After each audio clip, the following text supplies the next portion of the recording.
Nos vamos a quedar un poquito ahí para hablar respecto de lo que está ocurriendo con la cuestión ganancias en el Congreso. Esto en términos políticos es un éxito de Sergio Massa. ¿Cómo lo logró? Bueno, no solamente con los propios, por supuesto, sino también con el apoyo de Milei y del radicalismo. Aquí hay un nombre muy importante que es el de Emiliano Jacobiti, hombre fuerte del radicalismo, muy cercano a los sectores políticos del radicalismo en la UBA, que evidentemente no tiene una buena relación con el PRO en la ciudad de Buenos Aires. Te venimos contando, algo se resquebrajó en aquella relación.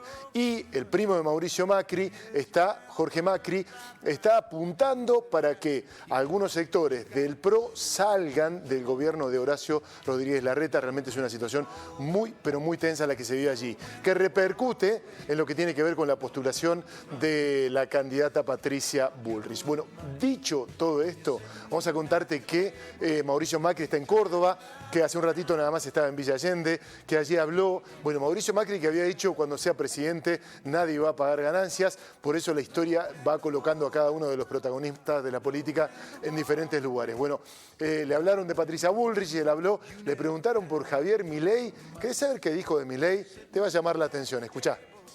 Momento de emprender un cambio con una mujer que tiene los valores, tiene la personalidad, tiene el coraje, tiene la decisión. La verdad que ella no ve el día de que llegue el 11 de diciembre y empezar a ordenar la vida de los argentinos, porque hoy está desordenada nuestra sociedad. Mucha gente apuesta a que el cambio sea Milei. ¿Qué lectura hace de esto? Decirle que entiendo los enojos, entiendo lo que puede haber pasado en la PASO, pero el cambio profundo que todos soñamos lo puede ejecutar este grupo de dirigentes que se ha ido preparando, que ha hecho un trabajo serio, profundo, que hay planes y que tiene una conductora en Patricia, una persona con mucha experiencia, que se bancó paradas muy difíciles de camino. Para los indecisos, ¿qué mensaje le damos, Mauricio, para la radio de la familia? Que se viene el cambio, se viene el cambio, que crean que los cordobeses fueron protagonistas. En el 15 muy pocos creían en la necesidad de un cambio profundo, ¿no? Llegamos al gobierno, pero todavía había mucha duda. Ahora en serio, la mayoría de los argentinos quiere un cambio profundo y eso lo va a llevar a cabo Patricia Bullrich. Una palabra para definir a Patricia. Coraje. ¿Massa?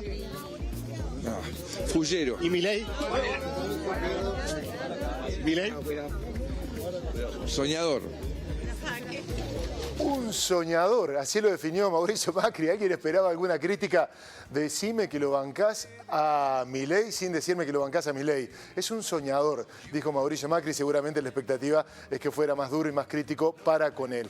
Esto nos da pie para meternos en la nueva carta de nuestro póker para hablar de economía. Javier Milei, no tanto su gente y cada vez menos hay que decirlo, sigue defendiendo la dolarización. Lo hizo en una entrevista periodística y Carlos Melconian salió a desafiarlo por las redes. Explicando la cuestión, nada de tecnicismos al fin, hay que contarle a la gente que esto entiende poco, cómo es todo esto. Volvió a aquello de el tuco y las pastas. Escuchalo a Melconian.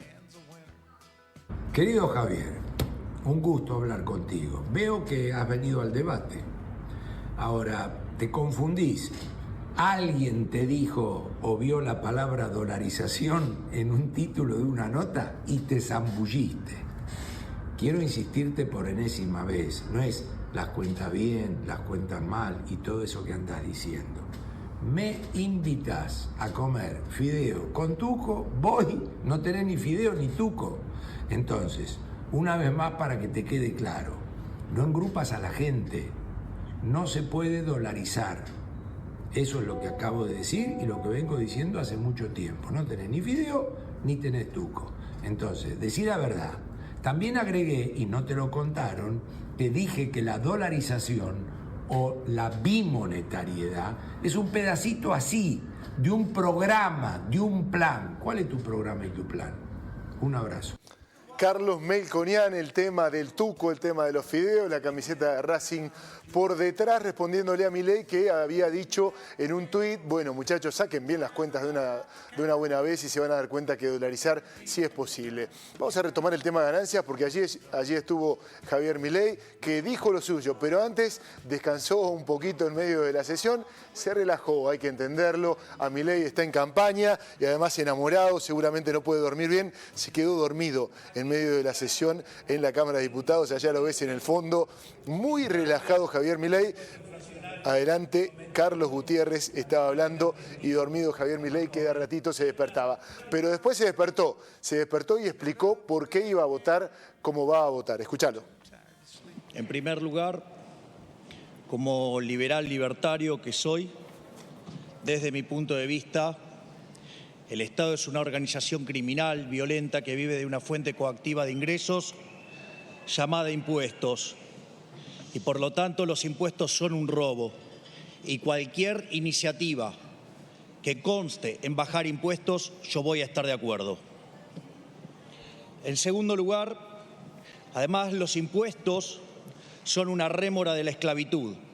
De hecho, la esclavitud no es ni más ni menos que 100% de impuestos. Por lo tanto, bajar impuestos es devolverle libertad a los ciudadanos. Dicho esto, en cuanto a la naturaleza de lo que es el impuesto a las ganancias, me parece, por dos motivos, un impuesto aberrante.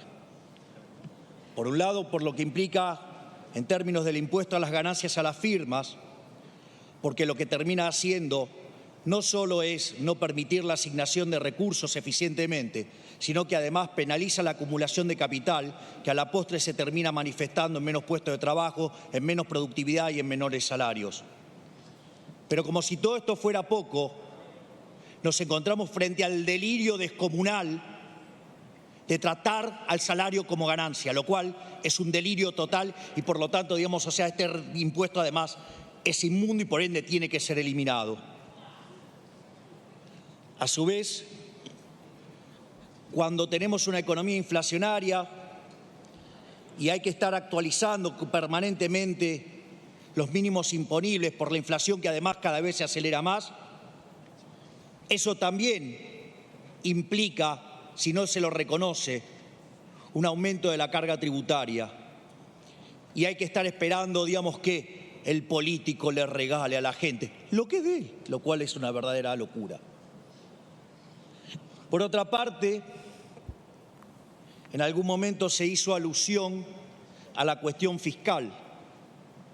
Bueno, Javier Milei, en otra parte también del discurso dice, bueno, desde la oposición están diciendo que esto es electoralista, y lo es, pero la gente es inteligente y sabe a quién le va a votar, aludiendo a él. Por otro lado dice, aparte la oposición está reclamando por esto y a todos nos conviene que esto estalle, así el gobierno se va antes, y termina diciendo algo más o menos como es más fácil dolarizar cuando la crisis tiene un impacto muy marcado. Seguimos con dolarizar. Todos se expresan a este respecto. Sin embargo, hoy desde España, para el diario El País, que es uno de los más importantes de España, habló el presidente de la Corte Suprema de Justicia de la Nación. Faltaba hablar todo el mundo de dolarización, menos él, y lo hizo. Aunque recordemos que varias veces ha tenido definiciones políticas. ¿Qué dijo Horacio Rosati? Bueno, no habló en términos económicos de dolarizar, pero sí dijo, es ilegal, es inconstitucional. Para dolarizar en Argentina hay que reformar la Constitución. Esto dijo Horacio Rosati. Recordemos que sobre él pesa un pedido de juicio político por parte del oficialismo. Si una dolarización elimina el peso, es inconstitucional, lo dijo Horacio Rosati, presidente de la Corte Suprema de Justicia de la Nación, que a principios de año había dicho algo así como que también dice la Constitución que hay que defender el peso argentino, por eso que el gobierno kirchnerista sigue imprimiendo billetes es un delito. Bueno, aquello había sido una definición política muy marcada. Hablamos de un tema que planteamos ayer, nos metemos en el espectáculo, pero en este debate que está muy instalado. ¿Por qué? Porque ayer te contábamos lo que había dicho Brandoni respecto de cómo Ricardo Darín había protagonizado la película 1985 sobre el juicio a la Junta, seguramente te recordás, lo tenés fresco en la memoria, cuando en realidad fue una canallada esa película, porque no hablaba de Alfonsín, porque había sido hecha por peronistas. Hoy, con mucho dolor, Ricardo Darín, a través de sus redes, se expresó. ¿Qué dijo? Bueno, realmente se lo notaba muy afectado por lo que había manifestado Brandoni. No pienso contestarle a Luis, porque estoy anonadado todavía, con dolor en el alma. No pienso responder a esto porque me parece que es contribuir a una cosa que no tiene ni pies ni cabeza. No sé lo que le pasa, hablaba de Luis Brandoni, que fue especialmente duro con él. Digo, si hay alguien impoluto, intocable, del cual nadie duda en Argentina, es Ricardo Darín. Vino el sablazo y vino de algún compañero de trabajo, como lo fue en algún momento Luis Brandoni.